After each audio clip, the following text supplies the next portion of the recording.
الحمد للہ رب العالمین والصلاة والسلام علی اشرف الانبیاء والمرسلین وعلی آلہ واصحابہ وازواجہ وذریاتہ واہل بیتہ اجمعین كلما ذكره الذاكرون وصل على محمد كلما غفل عن ذكره الغافلون أما بعد فأعوذ بالله من الشيطان الرجيم بسم الله الرحمن الرحيم يا أيها الذين آمنوا قوا أنفسكم وأهليكم نارا وقودها الناس والحجارة عليها ملائكة غلاظ شداد لا يعصون الله ما أمر ويفعلون ما يؤمرون صدق الله العظيم وصدق رسوله النبي الأمي الكريم ونحن على ذلك لمن الشاهدين والشاكرين والحمد لله رب العالمين۔ بزرگوں اور دوستو، اللہ تعالیٰ نے اس آیت کریمہ میں ایمان والے مرد کو اور ایمان والی عورت کو ایک ہدایت عطا فرمائی، یعنی یوں سمجھئے کہ ماں باپ کو ایک ہدایت دی ہے، ایک حکم دیا ہے، ایک ذمہ داری دی ہے۔ بہت سی جگہ پر قرآن کریم میں اللہ تعالیٰ نے خطاب فرمایا تو تمام انسانوں کو مخاطب بنایا، یا ایھا الناس، یا ایھا الانسان، اے لوگو، اے انسان۔ لیکن کچھ مقامات ایسے ہیں جس میں خاص ایمان والوں کو خطاب کیا گیا ہے۔ ان میں سے ایک مقام یہ ہے جہاں اللہ تعالیٰ نے فرمایا کہ یہ ایمان والوں، تمہاری ذمہ داری ہے۔ کیا ذمہ داری ایمان والوں کو بتائی؟ قوا انفسکم واہلیکم نارا۔ ایمان والوں، تمہاری ذمہ داری یہ ہے کہ تم اپنی ذات کو اور اپنے بچوں کو، گھر والوں کو، اہل و عیال کو آگ سے بچاؤ۔ کون سی آگ مراد ہے؟ ظاہر ہے کہ یہاں دنیا کی آگ مراد نہیں ہے۔ تاریخ میں کوئی ایسا واقعہ آپ نے نہیں پڑھا ہوگا کہ مدینہ میں آگ لگی تھی، صحابہ کے بچے وہاں تھے اور اللہ نے آیت اتاری کہ جاؤ دوڑو، وہ آگ لگی ہوئی ہے، اپنے بچوں کو اس آگ سے بچاؤ۔ یہاں جہنم کی آگ مراد ہے۔ مطلب ایمان والوں کی ذمہ داری یہ ہے کہ اپنی ذات کو اور اپنے گھر والوں کو، بیوی بچوں کو جہنم کی آگ سے بچاوے۔ جہنم کی آگ ہم نے دیکھی نہیں، جہنم ہم نے دیکھی نہیں، لیکن ہمارا ایمان ہے، کیونکہ نبی کریم صلی اللہ علیہ وسلم نے خبر دی ہے کہ جنت بھی موجود ہے، جہنم بھی موجود ہے۔ قرآن میں اس کا تذکرہ ہے جنت کا بھی تذکرہ ہے، جہنم کا بھی تذکرہ ہے، بن دیکھے ہوئے ہم الحمدللہ اس پر ایمان رکھتے ہیں، تو ہمارا ایمان ہے کہ جہنم موجود ہے، لیکن ہم نے دیکھی نہیں کہاں ہے، تو اپنے بچوں کو کھینچ کر وہاں سے کیسے لے آئے، کیسے بچائیں ہم اپنی اولاد کو کہ وہ جہنم کی طرف جا رہے ہیں، اس کو لے آئے کہ بھائی یہ جہنم میں مت جاؤ، یہ گڑھا ہے، جہنم کا گڑھا ہے، اس میں گرو گے، اپنے آپ کو بھی بچائیں اپنے بچوں کو بھی بچائیں، کیسے ممکن ہے جبکہ ہم نے دیکھا نہیں۔ علماء نے لکھا ہے، مفسرین نے لکھا ہے کہ یہاں جہنم کی آگ سے مراد ایسے اسباب ہیں جو جہنم میں لے جانے والے ہیں، یعنی اپنی اولاد کو ایسے اسباب سے بچاؤ جو اللہ سے دور کر کے جہنم کی طرف لے جانے والے ہیں، ان اسباب سے اپنی اولاد کو بچاؤ، یہ ہے اس آیت کریمہ کا مطلب۔ اب ہم سب جانتے ہیں کہ اللہ سے دور کرنے والے اسباب کون کون سے ہیں، کون سا سبب ہے جس سے ہم اور ہماری اولاد اللہ سے دور ہوتی ہے۔ سنیما گھر ہیں، موبائل کے اندر غلط جو ہے فلمیں ہیں اور دوسری چیزیں ہیں جس کو ہم جانتے ہیں اچھی طریقے سے کہ یہ اللہ سے دور کرنے والے اسباب ہیں۔ نیٹ کا غلط استعمال ہے، غلط تصویریں ہیں، یہ سب چیزیں ایسی ہیں کہ جس سے ہماری ذات اور ہماری اولاد اللہ سے دور ہو جاتی ہے۔ اس سے بچانا یہ ہر ماں باپ کی ذمہ داری ہے۔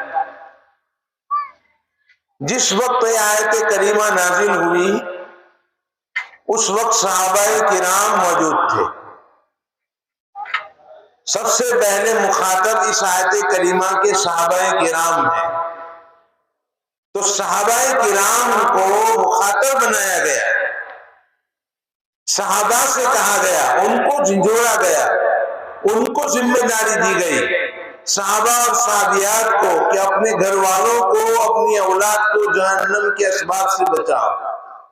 اب مجھے بتائیے کہ اس زمانے میں یعنی نبی کریم صلی اللہ علیہ وسلم کے زمانے میں اسباب زیادہ تھے یا اس زمانے میں؟ یقیناً آپ صلی اللہ علیہ وسلم کے زمانے میں جہنم میں لے جانے والے اسباب کم تھے، بلکہ ندارت آج جو اسباب موجود ہیں اس کے مقابلے میں تو وہاں کچھ نہیں تھا۔ نبی کریم صلی اللہ علیہ وسلم کا زمانہ خیر القرون کا زمانہ ہے، سب سے بہترین زمانہ تھا، جس میں چھوٹے بچوں کے جذبات کیا تھے؟ 6 سال کا ایک بچہ جس کا جذبہ یہ تھا کہ میں نے نبی کریم صلی اللہ علیہ وسلم کے دین کے اعمال کو دیکھا ہے، لیکن رات میں آپ تہجد کیسے پڑھتے ہیں مجھے معلوم نہیں ہے، تو میں چاہتا ہوں کہ رات کے عمل کو دیکھوں۔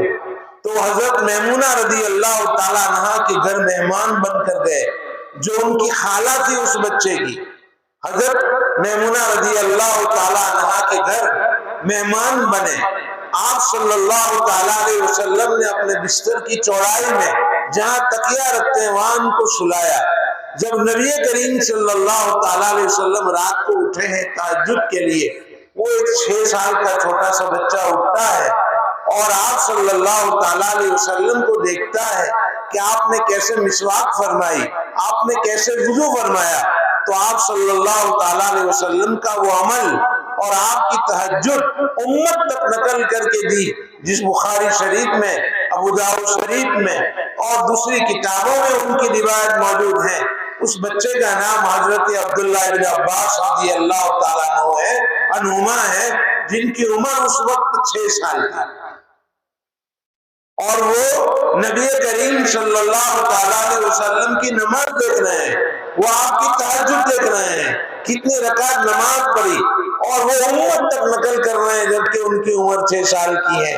آج 6 سال کے بچے کے ہاتھ میں بلہ ہوتا ہے، اس کے ہاتھ میں بیٹ ہوتی ہے، اس کے ہاتھ کے اندر بال ہوتا ہے، اور وہ اس کی تمنا کرتا ہے، اور وہ ایک بچہ ہے جو نبی کریم صلی اللہ تعالیٰ علیہ وسلم کے اعمال کو قیامت تک آنے والی امت کے لیے نقل کر کے بتلا دیا۔ یہ آپ کی تہجد تھی، یہ آپ کا وضو تھا، یہ جذبات تھے، اور آج یہ حالات ہیں۔ بتائیے کہ آج زیادہ اللہ سے دور کرنے والے اسباب ہیں یا اس زمانے میں زیادہ تھے؟ یقیناً اب ضرورت ہے اس وقت کہ ہم متوجہ ہوں اور اپنی اولاد کو ان اسباب سے بچائیں جو جہنم میں لے جانے والے ہیں۔ دیکھیے دنیا میں نے مسجد میں بات کی تھی جمعہ کے دن، خیر بھی ہے اور شر بھی ہے، لیکن دنیا میں اصل ہے کیا؟ خیر اصل ہے یا شر اصل ہے؟ دنیا میں شر اصل ہے، خیر لانے کے لیے محنت کرنی پڑتی ہے۔ شر اصل ہے۔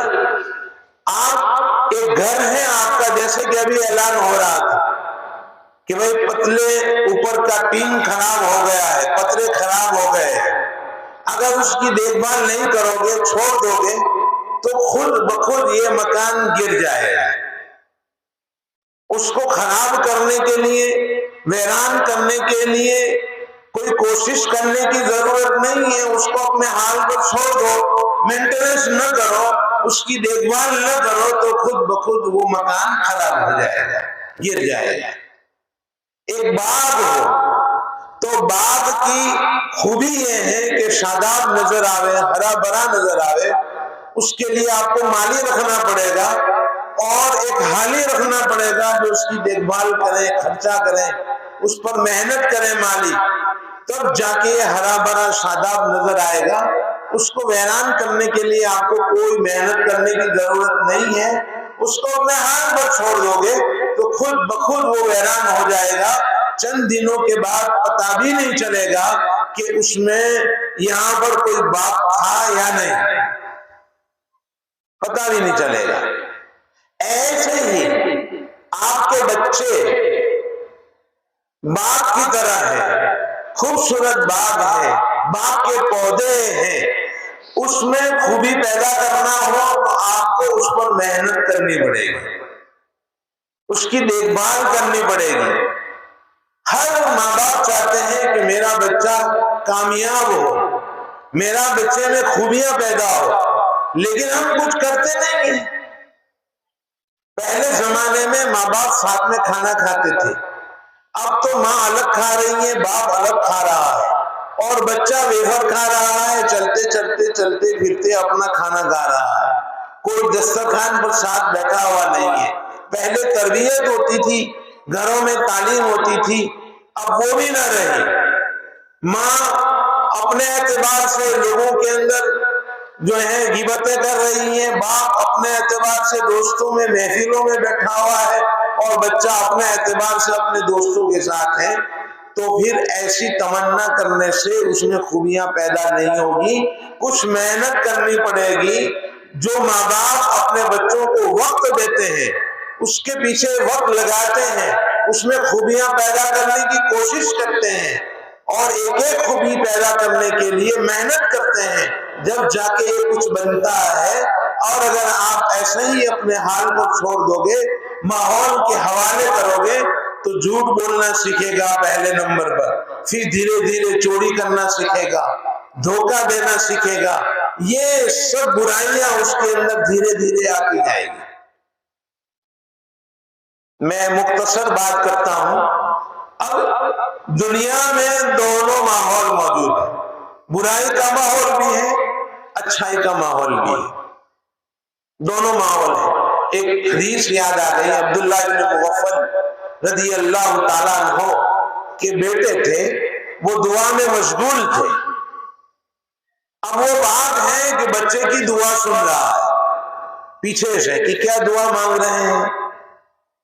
ہم ہوتے تو ہم خوش ہو جاتے کہ میرا بچہ دعا میں مشغول ہے، ہم فوٹو لیتے، اس کا ویڈیو اٹھاتے اور شیئر کرتے کہ دیکھو میرا بچہ دعا کر رہا ہے، لیکن وہ پیچھے سے دعا سن رہے ہیں۔ کیا دعا کر رہا ہے؟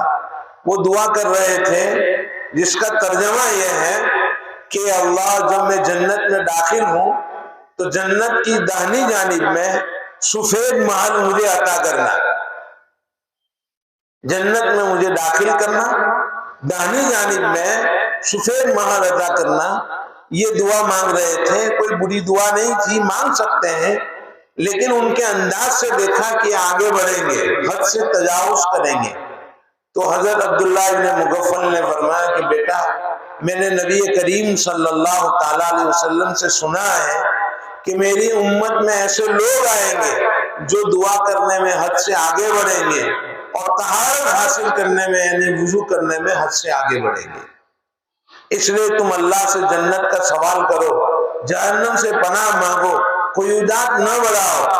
حالانکہ مانگ سکتے ہیں ہم، نبی کریم صلی اللہ تعالیٰ علیہ وسلم نے خود فرمایا ہے کہ اللہ سے جنت مانگو تو جنت الفردوس مانگو جو اعلیٰ مقام ہے، تو مانگ سکتے تھے، لیکن ان کا انداز دیکھ کر یہ سمجھا کہ حد سے آگے بڑھیں گے تو ان کو روک دیا۔ وہ صحابہ کرام تھے جو بچوں کی دعائیں سنا کرتے تھے، کیا مانگ رہا ہے، اور آج ہمارا حال یہ ہے کہ ہم نے بچوں کو ماحول کے حوالے کر دیا ہے۔ میں اکثر کہتا ہوں کہ پہلے زمانے میں مدرسوں میں دعائیں سکھائی جاتی تھی کہ کھانے کے وقت کیا دعا پڑھی جاوے، کھانے کے بعد کیا دعا پڑھی جاوے، سوتے وقت کیا دعا پڑھی جاوے، سونے کے بعد اٹھیں تو کیا دعا پڑھی جاوے۔ یہ دعائیں ہم سکھاتے ہیں، لیکن ماں باپ ساتھ میں بیٹھتے تھے پہلے زمانے میں تو کہتے تھے کہ بیٹا دعا پڑھو۔ کون سی دعا مولانا نے سکھائی ہے؟ وہ نمل، وہ عمل، وہ دعا جو وہاں مدرسے میں سکھائی گئی تھی، اس پر عمل ماں باپ کرواتے تھے۔ ماں کہتی تھی کہ بیٹا اٹھو، الحمدللہ الذی احیانا بعد ما اماتنا والیہ النشور پڑھاتی تھی۔ آج مائیں خود سوئی ہوئی ہیں، وہ فجر کی نماز نہ اٹھ نہیں پاتی اور بچے دیر سے آتے ہیں۔ یہ حالت ہو گئی، کیسے تربیت ہوگی، کیسے تربیت ہوگی؟ تو دونوں ماحول موجود ہیں۔ یہ جو ماحول کے حوالے کرو گے، حضرت مولانا ہمارے علی میاں صاحب رحمۃ اللہ تعالیٰ علیہ فرماتے تھے کہ یہ زہریلا ماحول ہے، اس میں عقائد خراب ہوں گے، اس میں اس کے اعمال خراب ہوں گے۔ اگر آپ نے اس کی تربیت نہیں کی اور چھوڑ دیا تو یوں سمجھو کہ اپنے ہاتھوں سے اپنے بچوں کو آپ نے ضائع کر دیا۔ مثال دیتے تھے کہ ایک بچہ اوپر پہاڑ کے اوپر کھڑا ہے سائیکل لے کر اور نیچے اتر رہا ہے، اور آپ کو معلوم ہے کہ سائیکل کو بریک نہیں ہے، پھر بھی آپ نے اس بچے کو نہیں روکا اور اترنے دیا، تو یہ کھائی میں گرے گا، بریک نہیں لگا سکے گا۔ یہی کہا جائے گا کہ اس کے باپ نے اپنے ہاتھوں سے اس کو کھائی میں پھینک دیا۔ کہا یہی مثال ہے، اس ماحول کے حوالے آپ نے کر دیا اور اس کی تربیت نہیں کی تو اس کے اعمال خراب ہو جائیں گے، اس کے اخلاق خراب ہو جائیں گے، اور یہی کہا جائے گا کہ اس کے ماں باپ نے اس کو ضائع کر دیا۔ اس لیے اپنے اولاد کی طرف توجہ کیجیے، اس کی دینی اور دنیاوی دونوں باتوں کا لحاظ کیجیے۔ اب ویکیشن ہے، کھیلنے سے منع نہیں، لیکن اس کے اوقات بنائیے کہ یہ وقت آپ کے لیے قرآن پڑھنے کا ہے، یہ وقت آپ کے لیے اسکول کا ہے، یہ وقت آپ کے لیے کھیلنے کا ہے۔ اس کے لیے نظام الاوقات بنائیے اور اس کا پابند بنائیے۔ یہ جو دوسری قومیں ہیں اپنی اولاد کے لیے نظام الاوقات بناتی ہیں، اس میں کام ہوتے ہیں، تو آپ دینی اور دنیاوی دونوں اعتبار سے اس کی طرف توجہ کیجیے اور اس کی طرف دھیان کیجیے، اس کے نظام الاوقات بنائیے اور آوارہ گردی سے روکیے۔ آوارہ گردی چھوڑ دیا، صبح میں گیا شام میں آیا، کچھ پتہ نہیں کب گیا تھا کب آیا، نہ ماں پوچھنے والی ہے نہ باپ پوچھنے والا ہے، موبائل لے کے بیٹھے ہیں، انٹرنیٹ چالو ہے، ماں باپ سو گئے ہیں، اور یہ بڑا بچہ جو ہے اپنے کمرے میں معلوم نہیں کیا کیا گل کھلا رہا ہے، کسی کو کچھ پتہ نہیں ہے۔ اس طریقے سے تربیت نہیں ہوگی۔ مدرسہ یہ بچوں کی تربیت گاہ ہے۔ آپ کا یہ مدرسہ مسجد عمر کے اندر اور دوسرے ڈیرا بڑیے میں اور بڑی مسجد میں 3 مدرسے ہیں جو چل رہے ہیں. یہ جو مکاتب ہیں وہ تربیت گاہ ہے. حضرت حاجی امداد اللہ رحمۃ اللہ تعالی علیہ نے آواز لگائی. سب سے پہلے مکتب کس نے کھولا ہوگا وہ میں آپ کو بتاؤں. آج سب سے پہلے مکتب کس نے کھولا؟ یہ حضرت عمر رضی اللہ تعالیٰ عنہ کی کرامت ہے. مسجد نبی میں صفحہ پر نبی کریم صلی اللہ تعالیٰ علیہ وسلم سے چھوٹے بڑے سب علم حاصل کرتے تھے. چھوٹے بھی بیٹھتے تھے، بڑے بھی بیٹھتے تھے. لیکن جب حضرت عمر رضی اللہ تعالیٰ عنہ کا زمانہ آیا، دیکھا کہ صحابہ کرام دور تک تبلیغ کے سلسلے میں جانے لگے دوسرے ملکوں میں، تو اب مسئلہ پیش آیا کہ ان کے بچوں کی تربیت کیسے ہے. تو حضرت عمر رضی اللہ تعالیٰ عنہ نے 3 مدرس مقرر فرمائے، 3 معلم جو مسجد نبی میں بچوں کو تعلیم دیتے تھے. یہ سب سے پہلا مکتب تھا، ورنہ بڑوں کی تعلیم کا نظام تو اصحاب صفحہ جہاں پڑھتے تھے صفحہ پر وہاں پر ہوتا تھا. لیکن چھوٹے بچوں کی تعلیم کے لیے 3 مدرس مقرر فرمائے اور 15 درہم، اس زمانے میں 15 درہم جو ہیں ان کی تنخواہ مقرر فرمائی. تقریباً 1.5 بکری 15 درہم میں خرید سکتے تھے. 10 درہم کی ایک بکری 15 درہم میں ایک بکری خرید سکتے تھے. آج تو 700 روپے کلو گوشت ہو گیا ہے بکرے کا، اور مول صاحب کو کہو کہ گوشت خرید کر کھاؤ تو کھا نہیں سکتے ہیں. اس زمانے کے اندر 1.5 بکرا کاٹ کر اپنے فریج میں بھر سکتے تھے. 15 درہم مقرر فرمائے. سب سے پہلا مکتب یہ تھا. اس کے بعد انگریز کے مقابلے میں ہمارے علماء کرام برسر پیکار تھے. حضرت حاجی امداد اللہ رحمۃ اللہ تعالی علیہ، حضرت مولانا قاسم نانوتوی رحمۃ اللہ تعالی علیہ، حضرت گنگوہی رحمۃ اللہ تعالی علیہ، یہ سب ان کے مقابلے میں شاملی کے میدان میں تھے اور شکست ہوئی. سر جوڑ کر بیٹھے تو اللہ نے ان پر کھولا کہ آپ ملک میں، ہندوستان میں ایمان کو سلامت رکھنا چاہتے ہو تو مکاتب کو قائم کرو. یہ ایمان کی سلامتی کا ذریعہ ہے. اس وقت انہوں نے آواز لگائی کہ پورے ملک میں مکاتب کا نظام قائم ہو اور 5 باتوں کا اہتمام کرنے کی ہدایت فرمائے. مکتب میں 5 باتیں ہوگی، یاد رکھوا. صرف قرآن پڑھانا نہیں ہے، صرف کلمہ سکھانا نہیں ہے. یہ لوگ صرف تقریریں نہیں رٹاتے ہیں، یہ لوگ نعتیں اور نظمیں صرف نہیں رٹاتے ہیں، بلکہ 5 کام کرنے کی میں ہدایت کرتا ہوں عام طور پر. سب سے پہلا کام ہے کہ بچے قرآن کریم کو صحیح پڑھیں. صحت قرآن پہلا کام، یہ آواز لگائے. صحیح قرآن، صحت کے ساتھ قرآن پڑھیں، کیونکہ قرآن کریم اللہ کا کلام ہے. اللہ نے اس کو اتارا ہے. دوسری کتابیں اللہ کی کتاب ہیں لیکن کلام نہیں ہے. زبور اللہ کی کتاب ہے، اللہ کا کلام نہیں. انجیل اللہ کی کتاب ہے، اللہ کا کلام نہیں. تورات اللہ کی کتاب ہے، اللہ کا کلام نہیں. اللہ نے اس کو پڑھا نہیں. قرآن کریم واحد ایسی کتاب ہے جس کی تلاوت اللہ نے فرمائی. اس دنیا کو پیدا کرنے کے 2000 سال پہلے آپ اللہ تعالیٰ نے فرشتوں کے سامنے سورہ طٰہٰ اور سورہ یاسین کی تلاوت فرمائی تھی. تو فرشتوں نے کہا کتنی خوش قسمت ہوگی وہ امت اور کتنے خوش قسمت ہوں گے وہ بندے اللہ کے جن کے لیے یہ کلام اتارا جائے گا. تو کتنے خوش قسمت ہوں گے اللہ کے وہ بندے جن کے سینوں میں سورہ یاسین اور سورہ طٰہٰ محفوظ ہوتی ہے. اندازہ لگاؤ، جس کی تلاوت اللہ نے فرمائی ہے، وہ قرآن، وہ سورتیں اللہ نے کسی بچے کے سینے میں محفوظ کر دی، تو اس سے بڑا اور کوئی سعادت مند لڑکا نہیں ہو سکتا۔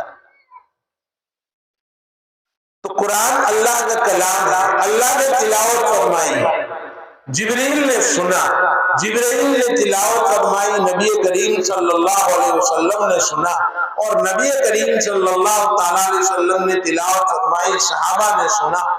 تو جیسی تلاوت اللہ نے فرمائی تھی، صحت کے ساتھ، مخارج و صفات کی ادائیگی کے ساتھ، اس طریقے سے یہ ہم تک قرآن کریم پہنچا ہے، اس لیے صحیح قرآن پڑھانے کی ذمہ داری ہماری ہے۔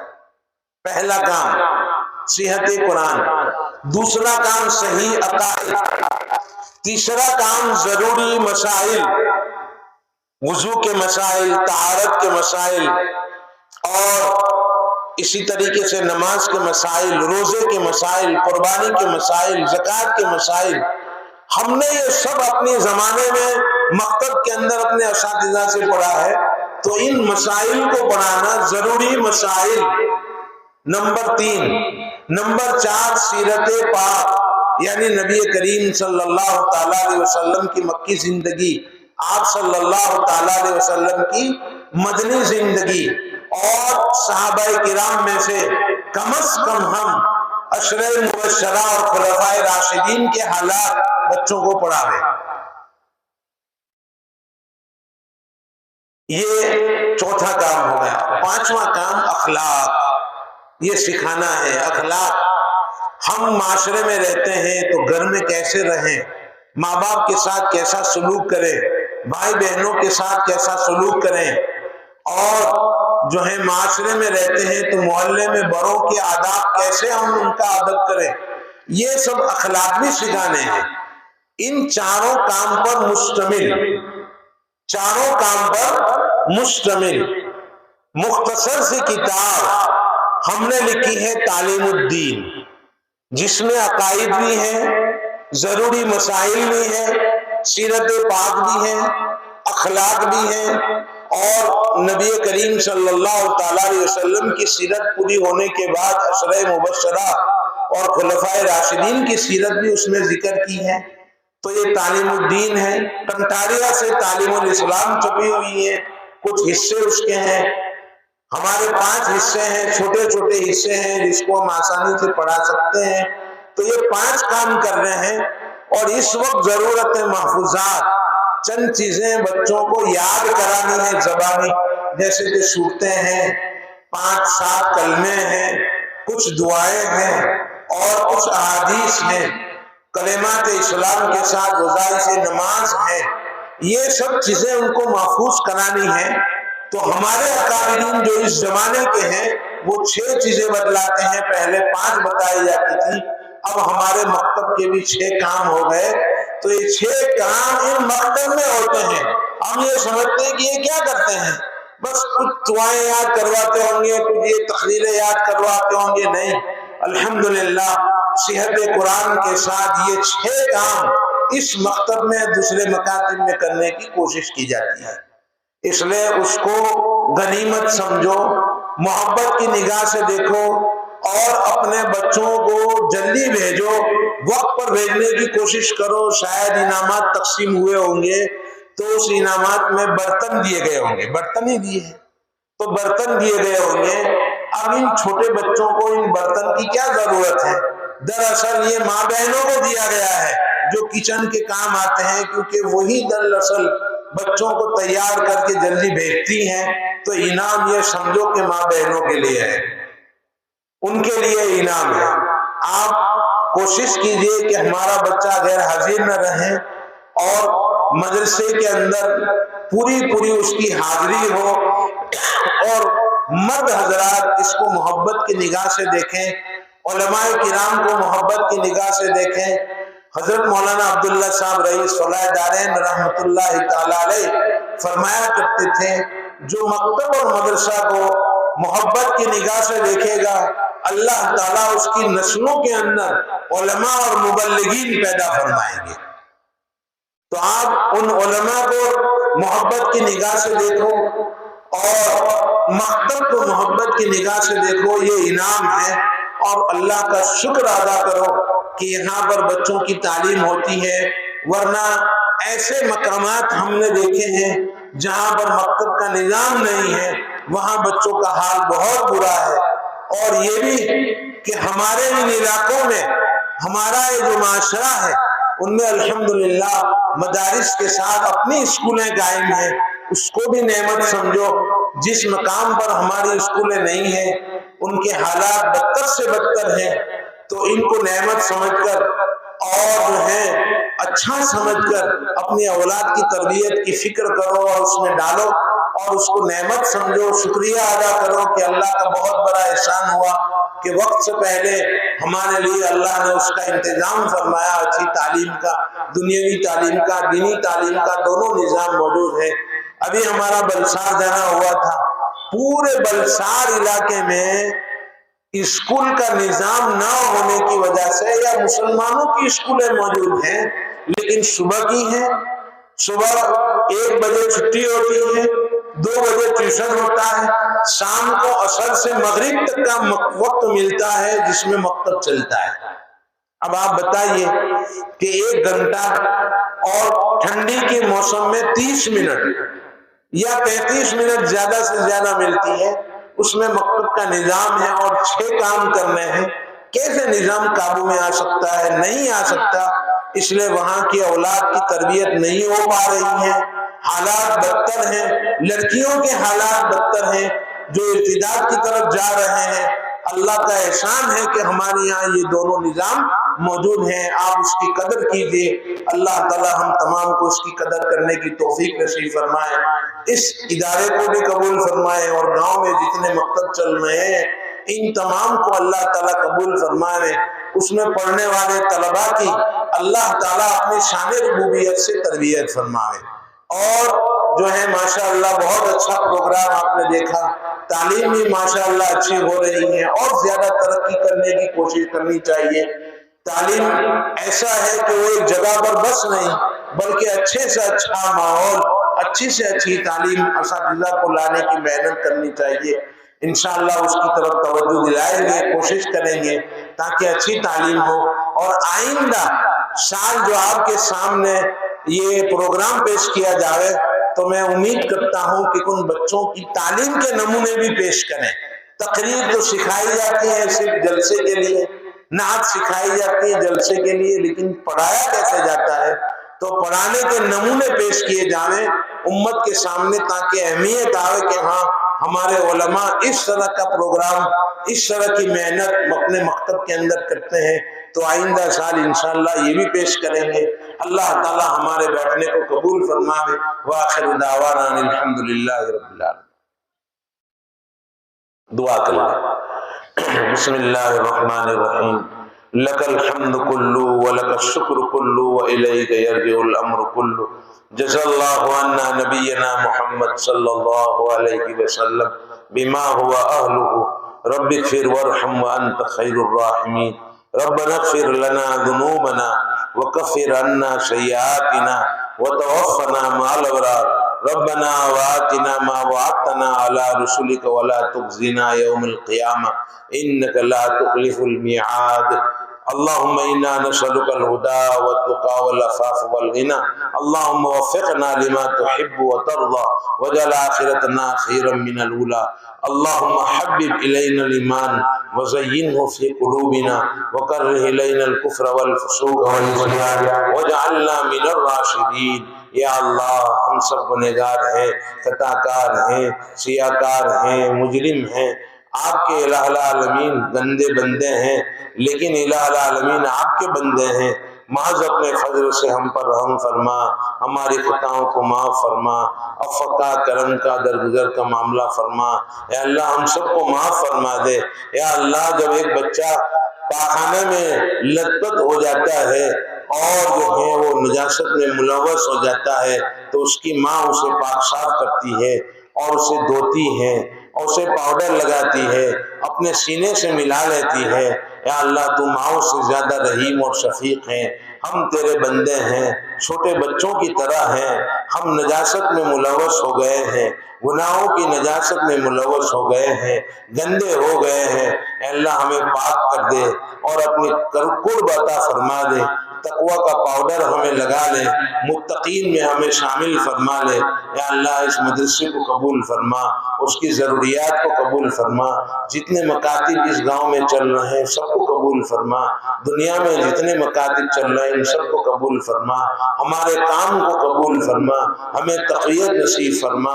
یا اللہ یہاں کے مدرسین کو قبول فرما، یہاں جتنے علماء ہیں ان سب کو قبول فرما، کام کرنے والوں کو قبول فرما۔ یا اللہ جنہوں نے مدد کی ہے ان سب کو قبول فرما۔